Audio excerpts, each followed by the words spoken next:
সূরা মাআরিজ 29 পারা সূরা। আমি একটু সূরা মাআরিজ পড়ে শোনাবো।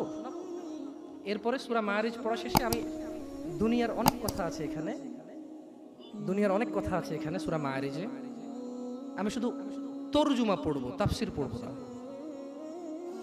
এবং এই সূরাটা পড়ার পরে আমি একটু পরীক্ষা করব আপনারা কে কি বুঝতে পারছেন। যদি আপনারা বুঝতে পারেন তাহলে গ্যারান্টি আপনার বাসায় যে কোরআন আছে ওইটা পড়লে আপনিও একদিন এখানে এসে কথা বলতে পারবেন ইনশাআল্লাহ। আপনি চাষি, অসুবিধা নেই। ভ্যান ড্রাইভার, অসুবিধা নেই। স্কুলের শিক্ষক কখনো আলিফ বাতা পড়েন, প্রবলেম ইনশাআল্লাহ। আমি একটা সূরা পড়বো আরবিতে, এরপর ওটার বাংলা অর্থ পড়বো, দেখি আপনারা কিছু বুঝেন কিনা। ওকে। সাআলা সাইলুম বিআযাবিন ওয়াকি', এক ব্যক্তি চাইল